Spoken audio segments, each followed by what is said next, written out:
Welcome back. Let's continue our tutorial for FMC part 7. Slowly we're slowing down, and the diamond's just going to start raising up again, basically telling us that we're back on track.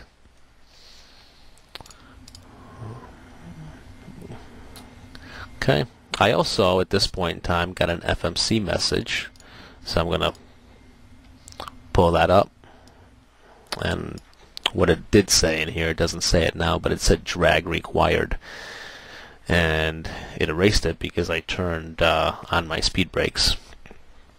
So anytime you get a drag required message in your FMC, that's basically telling you that, look, we got to slow down a little bit. You got to slow yourself down, or you're never going to meet your altitude restriction at your next point, which is 13,000 feet and 250 knots.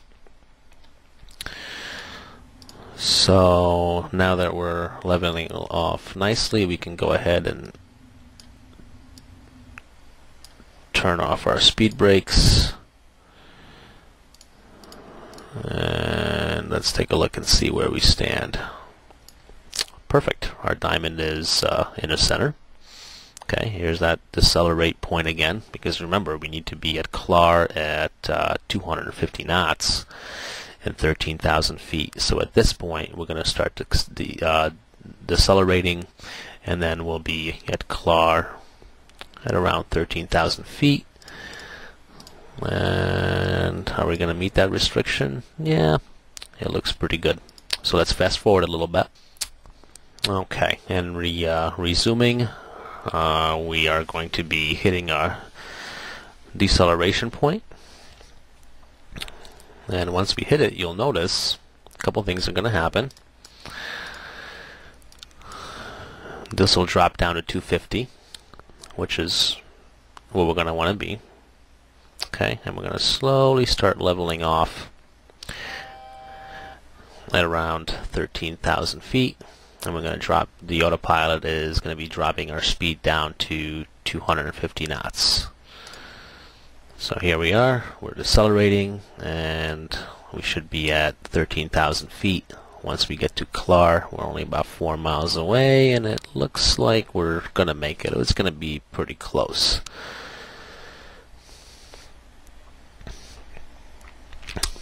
Okay, so that part of our descent profile is complete. And I just got a FMC message, so let's go ahead and see what that is.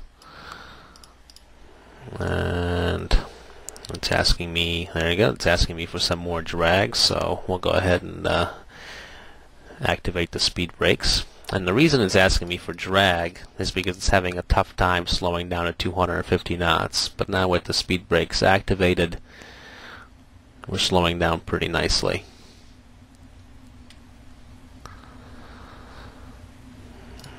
Okay, so we'll go ahead and deactivate the speed brakes again. Remember that you always want to slow yourself down with speed brakes. You don't want to be using your flaps. Okay, so we're at 13,000 feet, 250 knots. Our VNAV has disconnected, and let's go ahead and pull up the FMC, and let's take a look at our next altitude restriction, which is at 11,000 feet.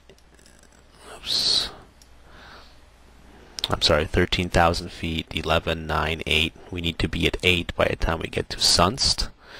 So let's go ahead and close the FMC. Let's change our altitude setting on our MCP to 8,000. And let's go ahead and hit LNAV again.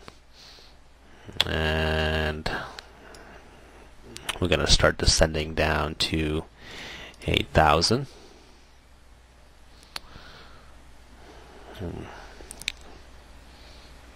So far so good. We're a little high, but the autopilot is getting us down fairly nice.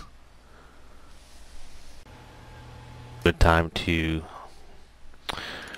put together our approach profile, or at least pick which runway we're going to be approaching.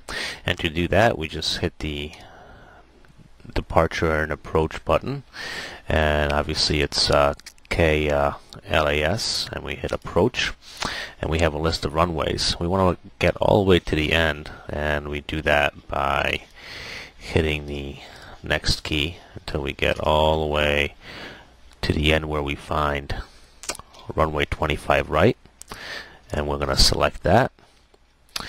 It's going to ask us for what's called a runway extension. This is just a visual reference. I always use 15. So let's go ahead and type in 15, go back up, and go ahead and hit that in. And we're going to press the execute button. And what that did is, if I can just zoom in here a little bit, it drew us a nice little line. It's really more of a reference point, and this line is exactly 15 nautical miles long. Now we're not going to be approaching going in this way, we're going to be going around that way. So as we get to that point, you'll see it makes a little more sense. This is more or less a visual marker for us if we have to get ourselves lined up. The other setting that we can now change at this point too is we could start putting in our ILS frequencies. And to do that, as we go into the into the initial reference page, it's going to give us a few pieces of information here. What I'm looking for is obviously very important is the runway length, and it's almost 15,000 feet long, so that's more than enough for our landing. The ILS frequency is 110.3. So since I'm already there, let's go ahead and put that into our radio stack. Okay, 110.3 and 110.3. Okay, so that's all set. And then the other piece of information that it gives us is the course heading for the runway, which is 255. And I'm going to take that information and I'm going to stick it into our course indicator.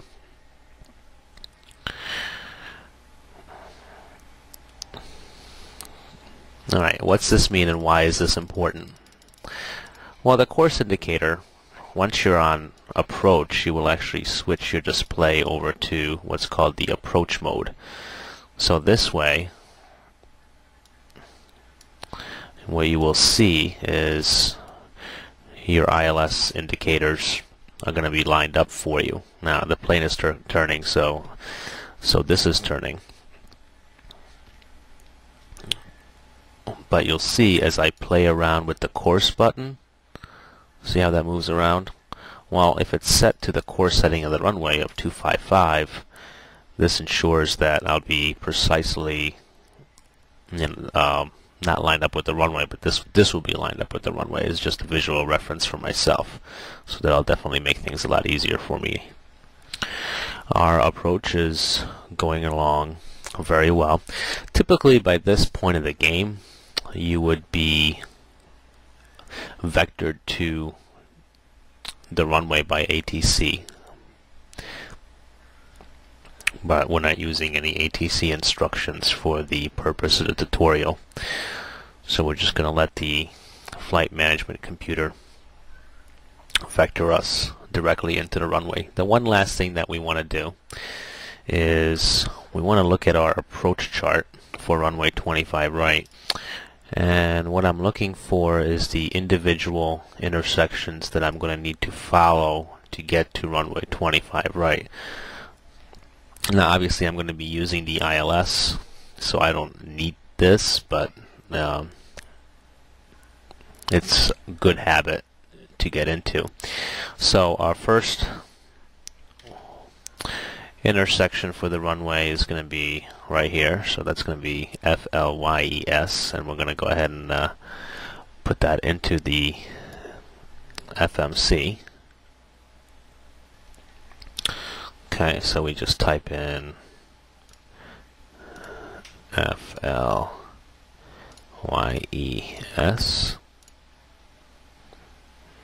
Okay, You'll also notice that we have what's commonly referred to as a disco in it.